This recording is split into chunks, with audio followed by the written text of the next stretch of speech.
On the morning of January 7, 2005, a small concrete holding cell in a German police station filled with thick black smoke. Inside that cell was a man named Oury Jalloh. He had been arrested earlier that morning for public intoxication, brought down to the basement, and completely immobilized. His wrists and ankles were tightly shackled to a metal bed frame. Despite his complete lack of mobility, police concluded Jalloh somehow tore open his fire-resistant mattress, produced a smuggled lighter, and set himself on fire. But almost 20 years later, experts who have pored over the case files point out a glaring issue. The police's official story contradicts the basic laws of chemistry and physics.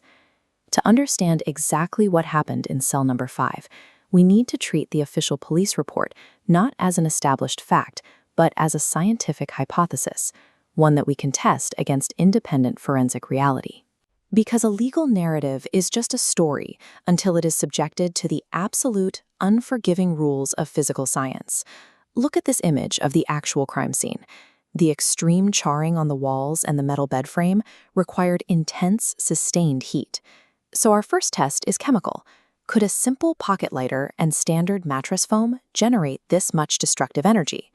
Independent fire experts recreated the exact conditions of the holding cell. They used an animal carcass as a biological stand-in for a human body to accurately track how the fire would spread and behave. This split screen shows what happens when you simply hold a flame to the mattress. It slowly smolders, it produces a thick white smoke, and it leaves the dummy with only minor, localized burns.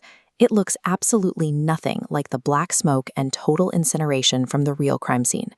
The researchers had to keep altering the variables to match the real-world damage. They finally replicated the heavy black soot and deep tissue charring, but only after pouring 5 liters of petrol directly onto the test subject. The chemical signature left behind tells us this fire couldn't have started from a pocket lighter. It required a massive amount of external accelerant. This brings us to a second test, focusing on the supposed ignition source. 3 days after the fire, investigators claim to have found a lighter in the swept-up debris. This chart breaks down the thermodynamics. At the verified temperatures required to cause the damage in cell number 5, a pressurized plastic lighter wouldn't just melt. The liquid gas inside would expand until the casing violently exploded.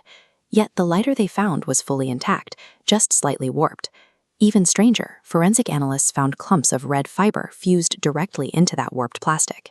Those fibers matched absolutely nothing inside the cell, indicating the lighter was introduced to the evidence pile long after the fire was out. Then there is the question of airflow.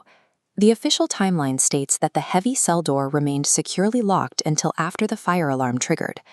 Here, a fluid dynamics analysis by the research group Forensic Architecture charts the path of the smoke. Based on the heavy soot deposits left on the walls, the smoke didn't pool inside a sealed room. It flowed steadily out into the hallway, meaning the door had to be wide open while the fire burned. Between the intact lighter that defies thermal expansion and the soot patterns mapping an open door, the physical evidence contradicts every mechanical claim made by the police. If the chemical and physical evidence don't align with the official story, we have to look at the biology of the victim himself. The police claim Jalloh was awake, setting the fire and actively yelling for help. This diagram highlights a major toxicological anomaly found during the autopsy. If a person is breathing while trapped in a fire, they inhale large amounts of carbon monoxide. Jalloh's lungs and blood contained absolutely zero. There was also a complete absence of noradrenaline.